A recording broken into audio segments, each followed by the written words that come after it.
breaking news into CBS Sports HQ. Deebo Samuel is headed to Washington, according to our Jonathan Jones. The Commanders are sending a 5th-round pick to San Francisco, and the 49ers gave Samuel permission to seek a trade in early February. Samuel had 806 yards from scrimmage and 4 TDs this season, the second lowest totals in his career in each category.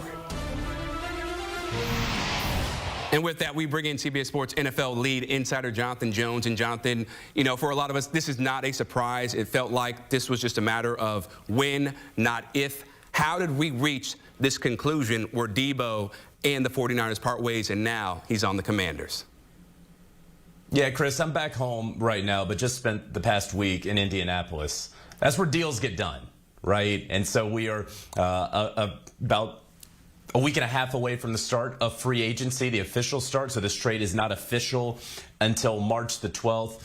But it happened because John Lynch was there at the Combine, was able to talk with teams, talk with his buddy Adam Peters, right? He employed him for several years there in San Francisco. Now, of course, he's the general manager of the Washington Commanders, and they were able to hammer out a deal. There was interest from other teams, the Houston Texans. There was some light interest from the Pittsburgh Steelers, as there had been for some time. But ultimately, it's the Washington Commanders. Deebo Samuel wanted to go there, wanted to play for Dan Quinn and Cliff Kingsbury, wanted to play with Jaden Daniels, wanted to, you know, keep his salary at what it was and be on a contender with an opportunity to rebound from his down year last year, as you noted earlier. And so that's why you see Deebo Samuel wanting to go there.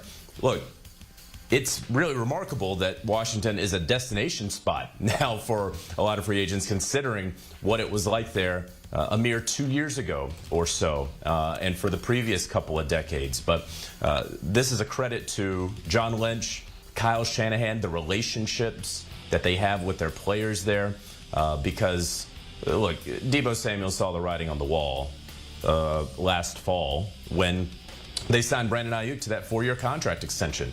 One of them was not going to be around after the 2024 season. And so he asked for permission to talk with other teams. It's granted. And that is how we wind up getting here, where Deebo Samuel, no longer with the San Francisco 49ers, a chance to, you know, get right a little bit with a new team. And that new team, of course, is the Washington Commanders. So let's stay on the Commanders, Jonathan. So you look at a team that really did not have dynamic playmakers outside of Jaden Daniels and Scary Terry and Terry McLaurin, right? Now you add Deebo Samuel, who you think is going to be really motivated to show the 49ers something to prove. But what do you think is next for the Commanders as they look to build their whole team around Jaden Daniels, their franchise QB? Well, you know, this is the time period. This is it. And they have cap space. Before this trade, they were going to have about $81 million in cap space. Doing some quick math, it'll be in the mid-60s with this trade here. But we see their playmakers right there. Also, it's just going to give them another element, right? Because we know how Deebo has been used with the San Francisco 49ers back when he was a little healthier and probably a little skinnier as well, as that sort of running back weapon option, as well as that pass catcher. And we see De'Ami Brown and the guys that they have on this team that can also help out. Olamide Zaccheaus as well. So they're going to have some speed out there. Yeah, Terry McLaurin is the big name. Yeah, of course, Deebo Samuel's the big name.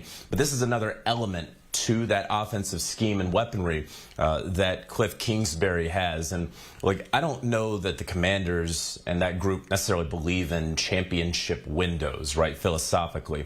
But they did better than expectations this past year. There's no question about it.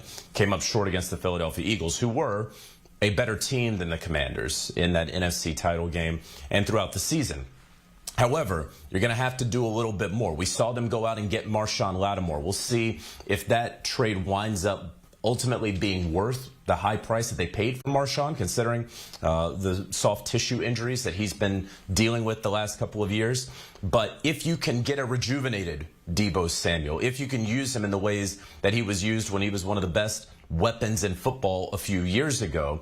And if you don't have a sophomore slump from Jaden Daniels, right? If you can bring back so many of these potential free agents, Zach Ertz, right? He's very happy to be in Washington, but what are you going to pay a mid-30s tight end, right?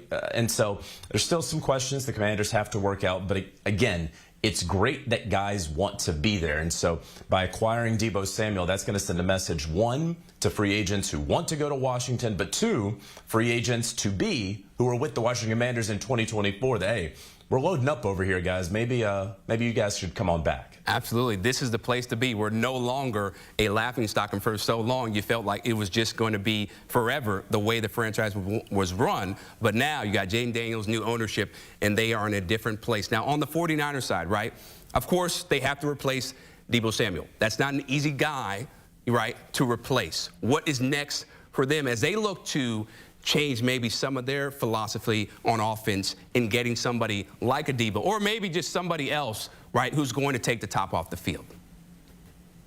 So because we have sort of known that it was going to be Ayuk or Deebo going back to the fall, this is something that the Niners have been planning and preparing for some time, right? I mean, obviously, when they went for it in 2024, when they paid Trent Williams, when they paid Christian McCaffrey, knowing that they had 1 year left of one of the best deals in all of sports for a team with Brock Purdy on that 7th-round pick contract, they knew in 2024, all right, we're not going to be able to keep this band together in 25. Somebody's going to go. And so because of that, they go out and they draft Ricky Pearsall, and they extend Ayuk. And so Deebo was left out in the cold a little bit. So they've been thinking about that from a weaponry perspective. But what's next for the Niners in terms of what they're going to do salary-wise? Well, it's Brock Purdy.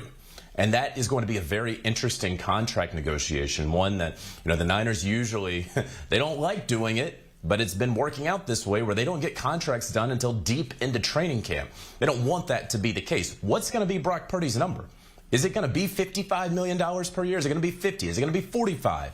That's a wide range. You can do a lot of things with that $10 million that you have in that sort of delta there. And so they're going to have to hammer out that deal. That is certainly what's going to be next. And then is there going to be money else to go around? We'll see what winds up happening with the Dre Greenlaw, for example. So long story short, the Niners knew that they were spending a lot of money in 2024 because they got so close in 2023 with that overtime Super Bowl loss.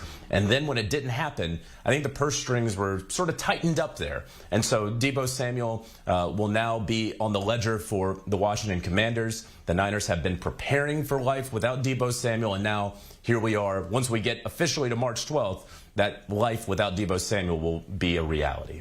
Jonathan Jones, we always appreciate your insight. One of the best in the biz. Appreciate the time, man.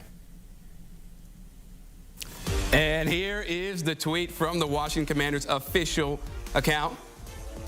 Deebo from Friday. Y'all know who he is.